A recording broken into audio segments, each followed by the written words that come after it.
নমস্কাৰ। আজি মই যোৰহাটৰ পৰা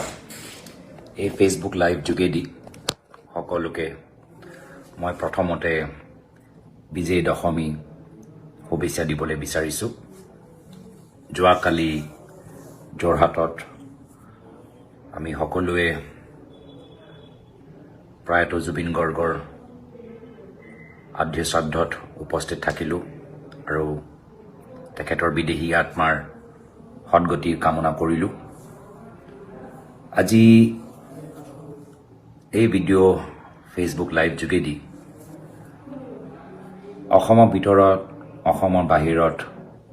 ভাৰতৰ বাহিৰত, বেলেগ বেলেগ দেশত যিদৰে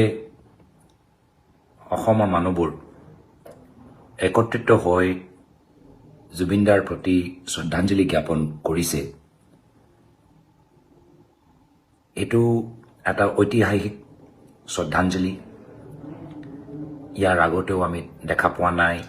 ইয়াৰ পিছতো আমি দেখা পাম মই নাভাবোঁ। আৰু সেইকাৰণে আজি এই ফেচবুক লাইভ যোগেদি আজি আমি অসমীয়া সমাজ হিচাপে, অসমীয়া মানুহ হিচাপে নিজৰ প্ৰস্তুতি আমি কেনেদৰে দেখালোঁ, মোৰ কিছু নিজৰ ব্যক্তিগত চিন্তা, মনৰ ভাৱ মই এই ফেচবুক লাইভ যোগেদি মই জনাবলৈ বিচাৰোঁ। আমি বিভিন্ন ৰাজ্যত, বিভিন্ন ঠাইত আমি দেখা পাইছোঁ য'ত হাজাৰ হাজাৰ মানুহ গোট খায়, লাখ লাখ মানুহ গোট খায়। কেতিয়াবা কেনেদৰে এটা অশান্তি, এটা পৰিৱেশ সৃষ্টি হয়, ল এণ্ড অৰ্ডাৰ চিটুৱেশ্যন হয়, ষ্টেম্পিড ক'ৰবাত হৈ যায়, মাৰপিট ক'ৰবাত হৈ যায়, দোকান ক'ৰবাত জ্বলাই দিয়ে। এনেকুৱা বহুত ঘটনা মই দেখিছোঁ, পঢ়িছোঁ, য'ত বেলেগ এটা দেশত, বেলেগ এটা ৰাজ্যত এগৰাকী মহান শিল্পীৰ মৃত্যুৰ পিছত তেখেতৰ অনুৰাগীসকল ইমান আৱেগিক হৈ যায় যে নিজৰ নিয়ন্ত্ৰণ তেওঁলোকে হেৰাই পেলায়। কিন্তু অসমৰ ভিতৰত আমাৰ ৰাইজ যিদৰে ওলাই আহি শাৰী পাতি, কেতিয়াবা গুৱাহাটী এয়াৰপৰ্টৰ বাহিৰত, কেতিয়াবা কাহিলীপাৰা ৰেজিডেঞ্চৰ ঘৰৰ সন্মুখত, সৰুসজা ষ্টেডিয়ামত, যোৱাকালি যোৰহাট ষ্টেডিয়ামৰ ভিতৰত যিদৰে আমাৰ মানুহবোৰ নিজৰ আৱেগ লগত ধৈৰ্য ধৰি জুবিন গাৰ্গৰ প্ৰতি শ্ৰদ্ধাঞ্জলি জ্ঞাপন কৰিছে, সঁচাকৈ মই এজন অসমীয়া হিচাপে মই প্ৰথমে সকলো অনুৰাগীসকলৰ প্ৰতি কৃতজ্ঞতা জ্ঞাপন কৰিছোঁ, শ্ৰদ্ধা নিবেদন কৰিছোঁ। আৰু অসমীয়া সমাজ হিচাপে কিছু অংশ গৌৰৱ অনুভৱ কৰিছোঁ যে ইমান আমি আৱেগিক হৈ যোৱা স্বত্তেও ইমান আমি ধৈৰ্য ধৰি ৰাখিব পাৰিছোঁ, অসমখন আমি ধুনীয়া ৰাখিব পাৰিছোঁ। যোৰহাট, সৰুসজাই, এয়াৰপৰ্ট, আমি চব ধৈৰ্য ধৰি আমি পৰিস্থিতিটো বেয়া হ'বলৈ দিয়া নাই। এই ক্ষেত্ৰত বিভিন্ন সময়ত গাৰিমা বৌ নিজৰ ফেচবুক যোগেদি, ভিডিঅ' মেছেজ যোগেদি সৰুসজাই ষ্টেডিয়ামত কিছু কথা কৈ মানুহক বাৰম্বাৰ অনুৰোধ জনাইছিল যে আমি সকলোৱে জুবিন দাক ভাল পাওঁ, কিন্তু ভাল পাওঁতে কেতিয়াও যে আমি এটা হুলস্থুলীয়া পৰিৱেশ সৃষ্টি যে নকৰোঁ, তেখেতৰ আত্মাক কোনো কষ্ট নিদিওঁ। গৰিমা বৌ এইখিনি কথা কৈছিল আৰু মই ভাল পাইছোঁ যে আমি সকলোৱে তেওঁৰ কথাখিনি মানিলোঁ, অনুৰাগীসকলে তেওঁৰ কথাখিনি শুনিলে। আৰু আমাৰ অসমৰ মানুহ যিদৰে শ্ৰদ্ধা নিবেদন কৰিলে যোৱা 13 দিনৰ ভিতৰত, এইখিনি চৰ্চা বাহিৰতো হৈছে যে ইমান মানুহ গোট খালে তথাপি ক'তো হিংসা নহ'ল, ক'তো ভাইলেঞ্চ নহ'ল, ক'তো মাৰপিট নহ'ল, দোকান জ্বলোৱা নহ'ল, টায়াৰ জ্বলোৱা নহ'ল। এইখিনিতো কথা বেলেগ ৰাজ্যত হৈছে। ইমান ডিচিপ্লিন হয়, 3 ঘণ্টা, 4 ঘণ্টা, 5 ঘণ্টা মানুহবোৰে শাৰী পাতি ৰৈ আছে। কেতিয়াবা প্ৰথম দিনত লগ পাব পৰা নাই, আকৌ দ্বিতীয় দিনলৈ গৈছে। তো এইখিনি কথা আমাৰ অসমীয়া সমাজক বেলেগ সমাজৰ তুলনাত অলপ পৃথক চকুৰে আমি দেখা পাইছোঁ। আৰু সেইকাৰণে মই এই যোৱা 13 দিনৰ ভিতৰত অসমীয়া মানুহবোৰ যিদৰে নিজৰ মৰম আৱেগ প্ৰকাশ কৰিলে, ধৈৰ্য প্ৰকাশ কৰিলে,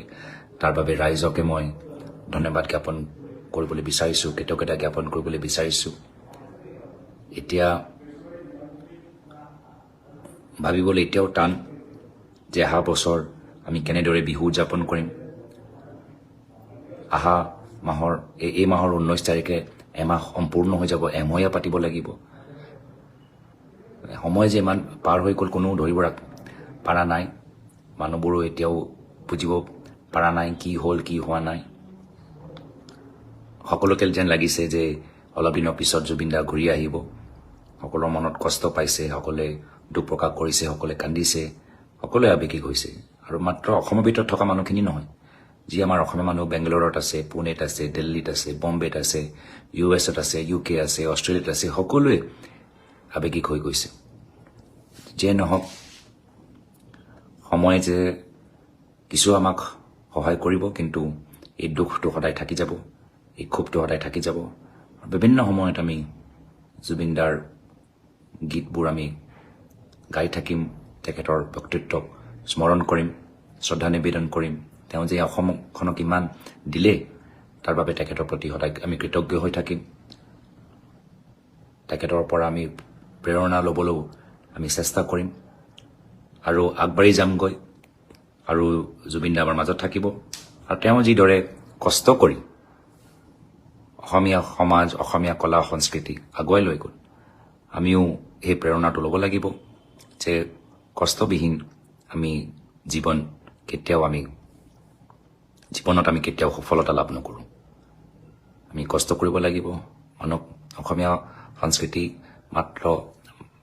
ভাল পালেও নহ'ব আমি নিজৰ ফালৰ পৰা কিছু আমাৰ যোগদান থাকিব লাগিব নিজৰ কিছু আমাৰ ত্যাগ বলিদান থাকিব লাগিব নিজৰ কিছু অৰিহণা থাকিব লাগিব তেতিয়াহে আমাৰ সমাজ আগবাঢ়ি যাব মই পুনৰবাৰ আজি বিজয় দশমী দিনত সকলোকে শুভেচ্ছা জ্ঞাপন কৰিছোঁ নিশ্চয় আগন্তুক দিনত তদন্ত আৰু চলিব কেনেদৰে চলে আমি সকলোৱে তাৰ ওপৰত চকু দিম আৰু দুখ লাগে যে আমাৰ কিছু অনুৰাগীসকল আজি জেলৰ পিছত আছে তেওঁলোকৰ এটাহে ভুল যে তেওঁলোকে ন্যায় বিচাৰিছিল মই অনুৰোধ জনাইছোঁ অসম চৰকাৰক যে জুবিন গাৰ্গৰ অনুৰাগীসকলক